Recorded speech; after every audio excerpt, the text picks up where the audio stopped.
바다 위를 걸으신 예수와 방주. 마태복음 14장 22절에서 33절.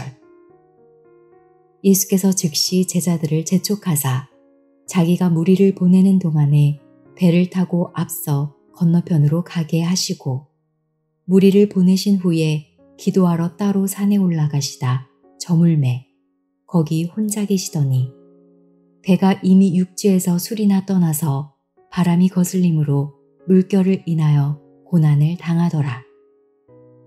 밤사경에 예수께서 바다 위로 걸어서 제자들에게 오시니, 제자들이 그 바다 위를 걸어오심을 보고 놀라 유령이라 하며 무서워하여 소리 지르거늘, 예수께서 즉시 일러 가라사대 안심하라, 내니 두려워 말라. 베드로가 대답하여 가로되, 주여, 만일 주시어든 나를 명하사 물 위로 오라 하소서 한데, 오라 하시니 베드로가 배에서 내려 물 위로 걸어서 예수께로 가되 바람을 보고 무서워 빠져가는지라. 소리질러 가로되, 주여, 나를 구원하소서 하니, 예수께서 즉시 손을 내밀어 저를 붙잡으시며 가라사대, 믿음이 적은 자여, 왜 의심하였느냐 하시고 배에 함께 오르매 바람이 그치는지라. 배에 있는 사람들이 예수께 절하며 가로되, 진실로 하나님의 아들이로소이다 하더라. 오늘 이 말씀은 예수님의 표적 중에 하나입니다. 예수님은 많은 표적을 행하셨지만 바다 위를 걸으셨다 하는 것은 정말로 대단한 표적입니다. 예수님께서 바다 위를 걸어오심을 보고 사랑하는 제자들은 유령이라 하였습니다. 유령이란 영혼, 즉 사람의 육체가 아닌 귀신의 영혼을 말합니다.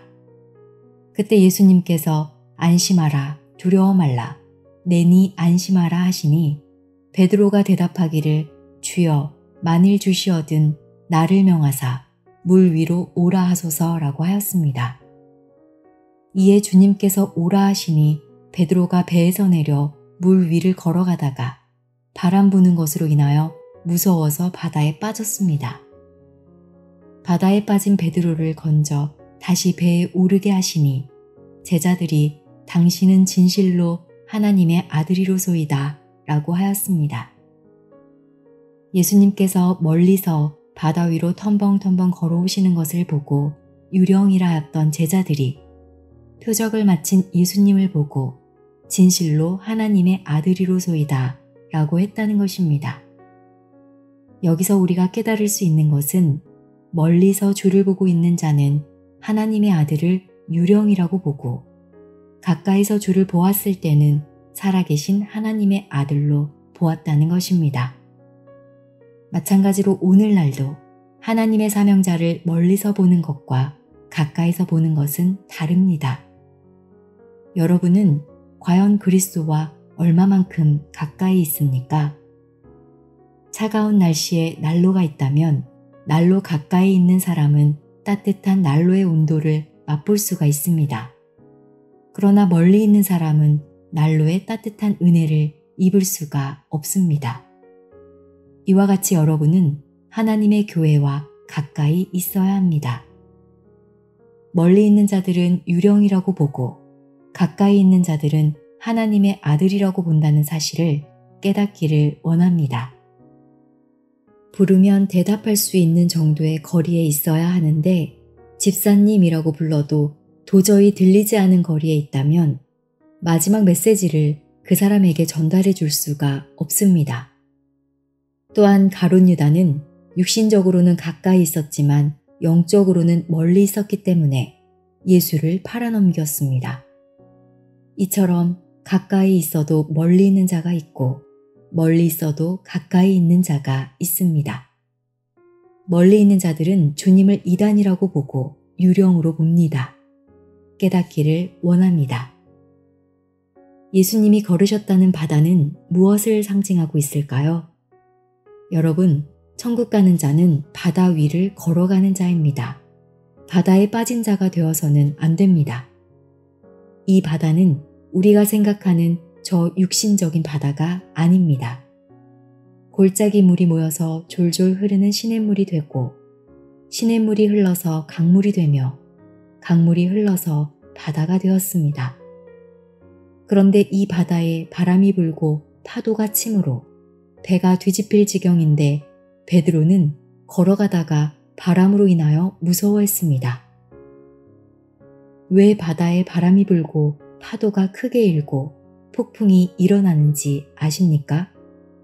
그것은 물과 공기, 대기 이동으로 인하여 나타나는 현상이 바람이겠지만 그 이유가 있습니다.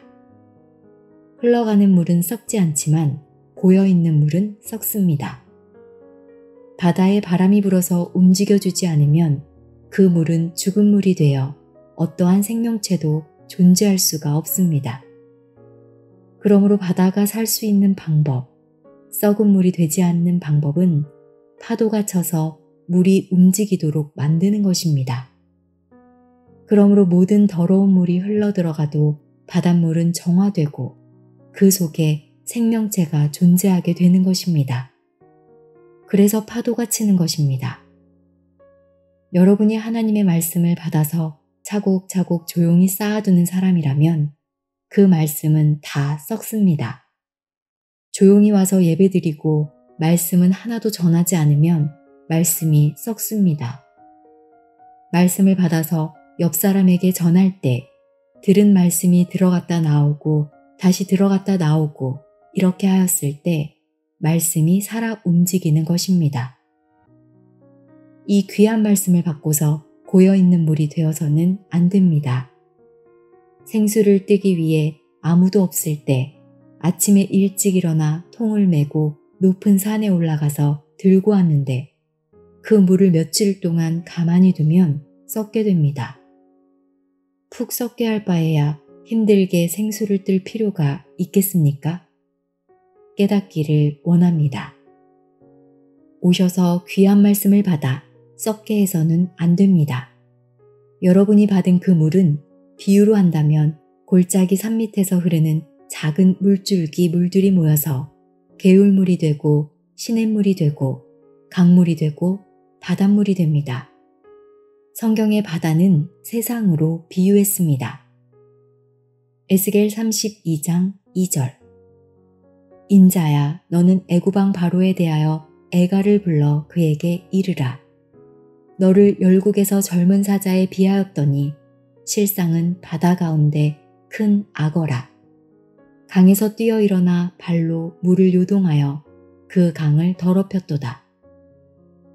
악어는 애굽의 바로왕입니다. 바로왕이 땅에 살았으므로 이 세상을 바다로 보고 바다 가운데 악어를 바로왕으로 본 것인 줄로 믿습니다. 주애란에 보시면 악어를 리워야단이라고 하였고 리워야단은 꼬불꼬불한 뱀이라고 하였습니다. 이사야 27장 1절 그날에 여호와께서 그 견고하고 크고 강한 칼로 날랜 뱀 리워야단 곧 꼬불꼬불한 뱀 리워야단을 벌하시며 바다에 있는 용을 죽이시리라. 뱀이 꼬불꼬불하다는 것은 손에서 잘 잡히지 않고 잘 빠져나가며 곧지 못함으로 거짓말을 잘하는 것을 의미합니다. 이와 같이 정직한 사람은 걸음을 삐뚤삐뚤 걸어도 바르게 걷고 정직하지 못한 사람은 아무리 똑바로 걸어도 그 사람은 삐딱한 사람입니다. 깨닫기를 원합니다. 그러므로 바다는 이 세상을 상징했습니다. 하박국 1장 14절 말씀에서도 보시면 사람으로 바다에 어족 같게 하신다고 한 것을 보아 사람이 어족이니까 이 세상은 바다인 줄로 믿습니다.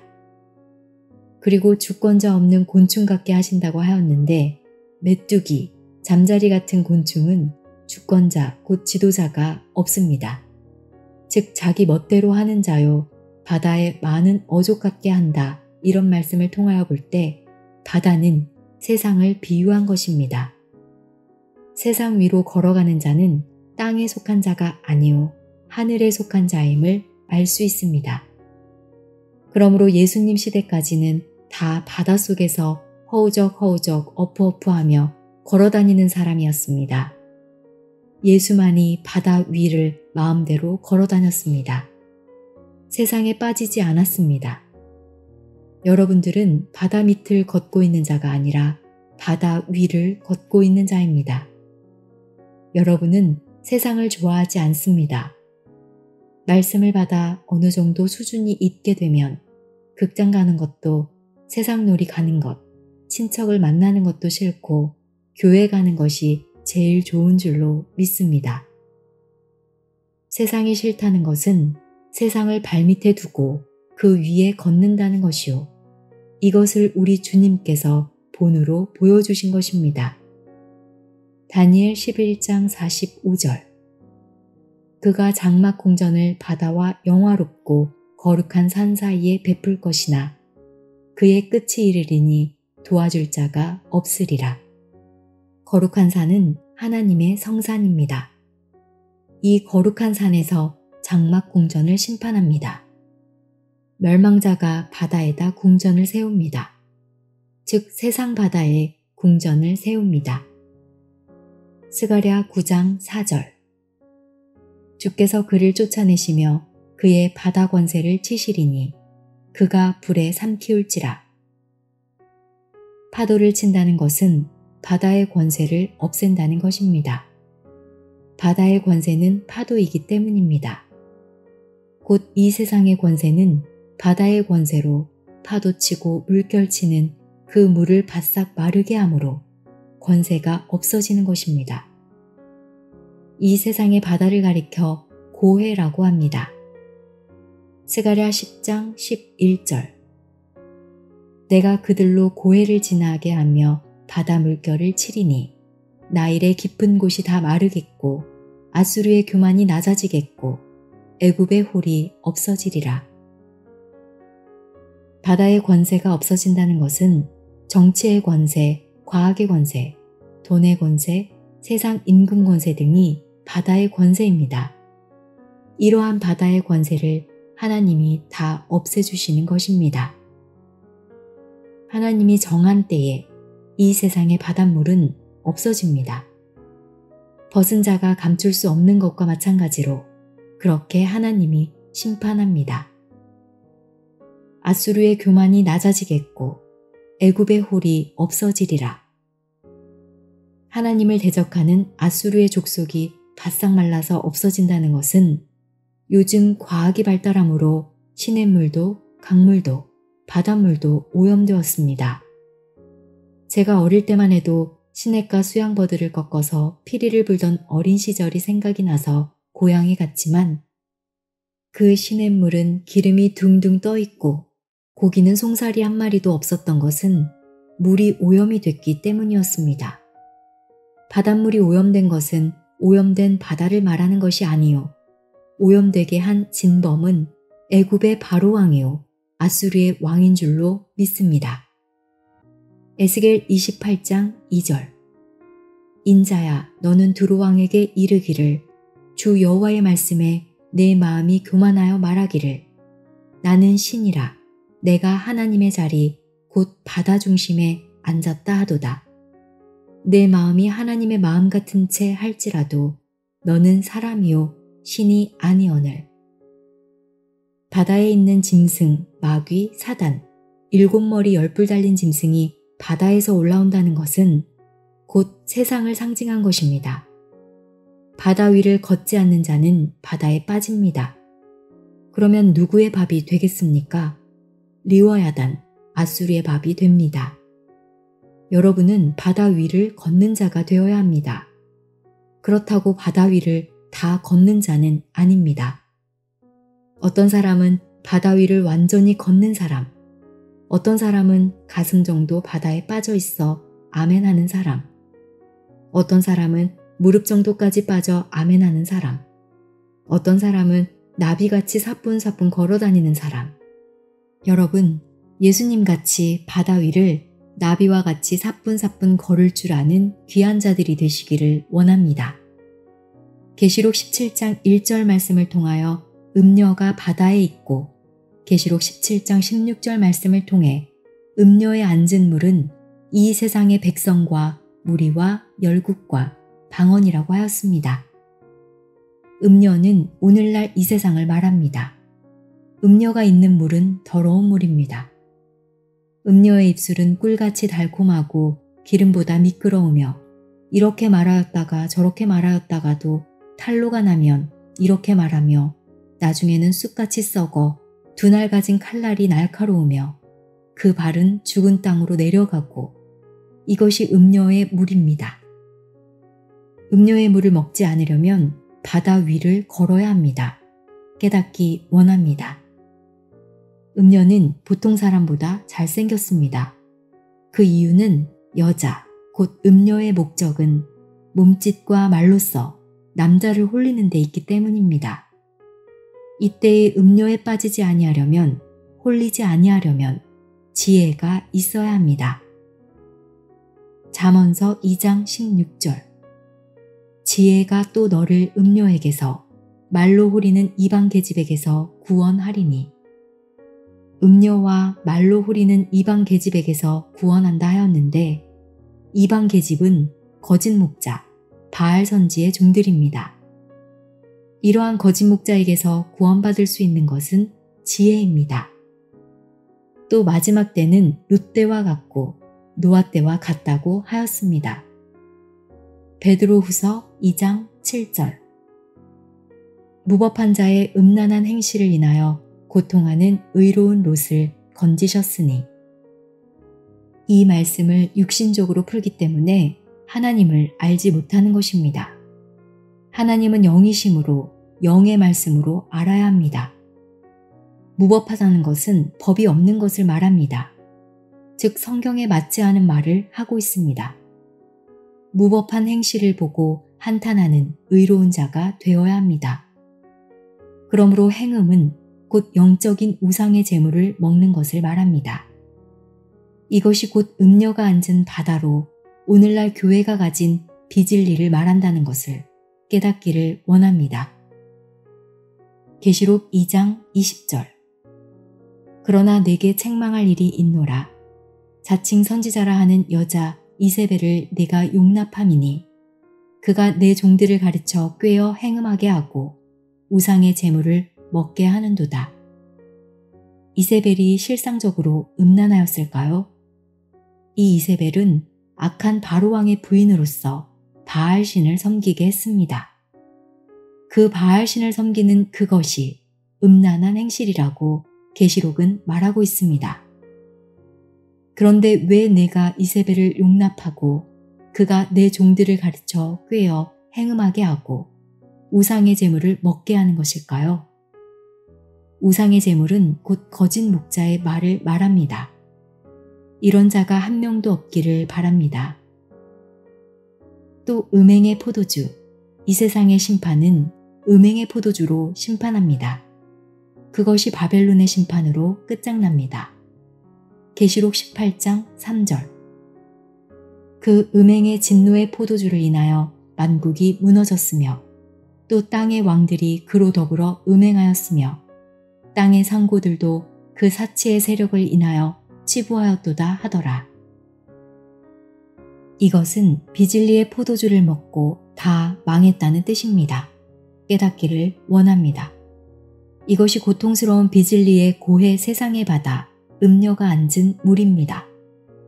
본문 말씀에 베드로가 가다가 바람이 불어서 파도가 두려워서 물에 빠졌습니다.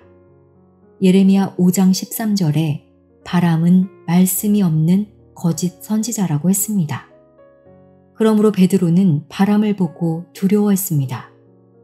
자기의 선생님인 예수님이 있는데 왜 두려워합니까?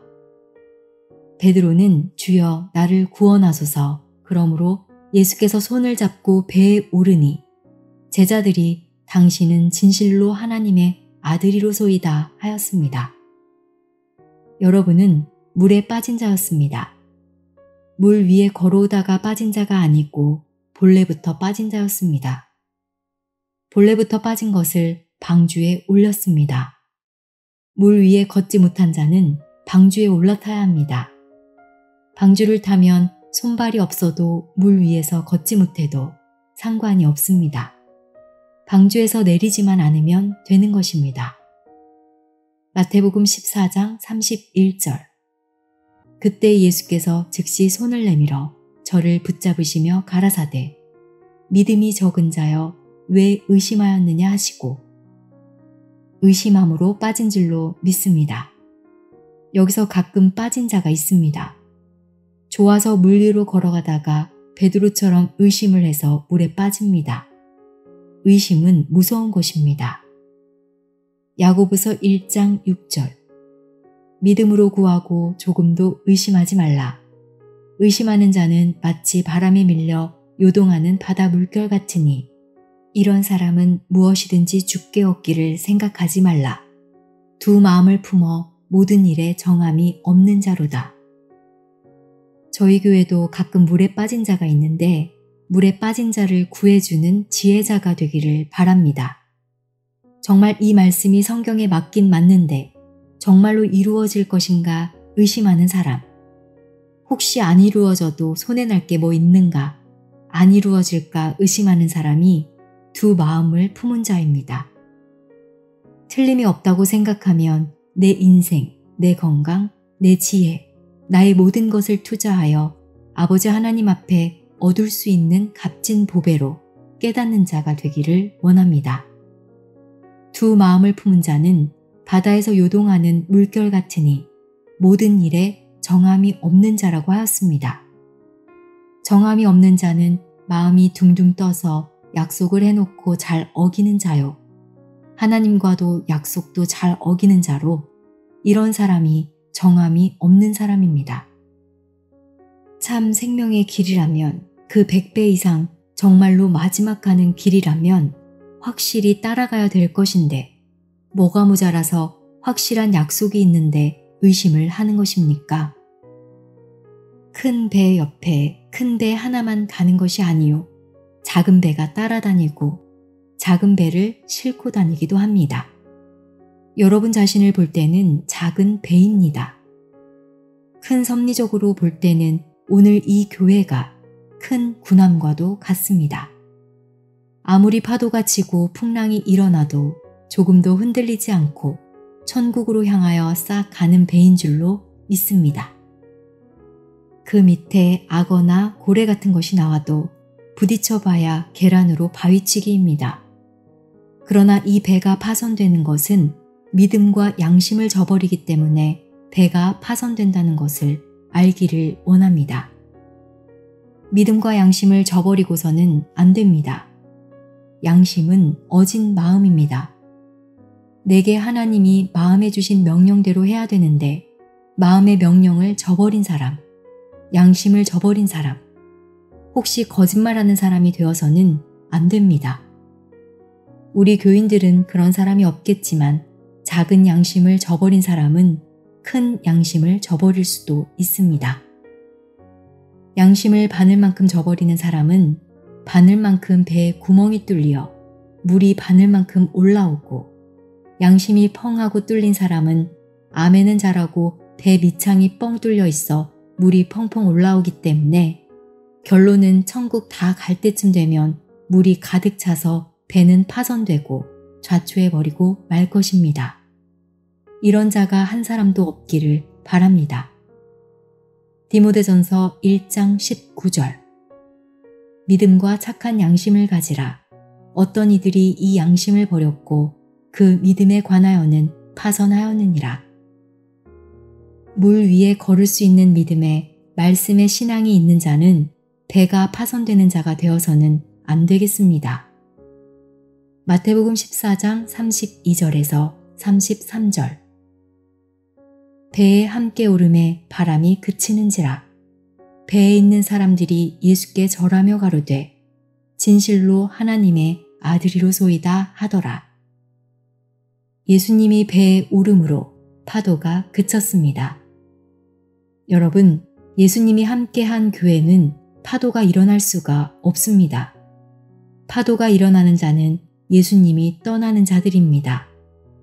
진리의 말씀을 들을 때 희망찬 마음, 소망찬 마음으로 교회를 오는데 어찌 풍랑이 일 수 있겠습니까?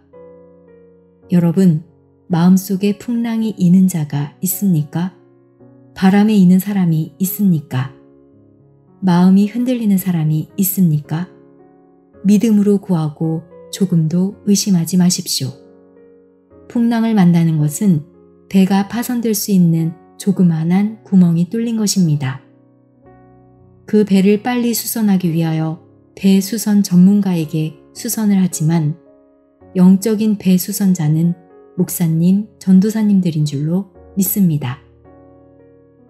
찾아가서 망치로 두들기고 철판을 땜질하여 올라오는 물을 막아서 손질하고 아름다운 배로 페인트 칠하고 꾸며서 하나님이 원하시고 기뻐하시는, 그리고 나를 위하여 저 음란하고 더러운 바다, 세상 바다에 빠지지 않고 무사히 천국까지 함께 가는 큰 구원의 배, 노아 방주의 배에 영원히 함께하되 천국 갈 때까지 함께하는 귀한 자들이 되시기를 예수님의 이름으로 축원합니다.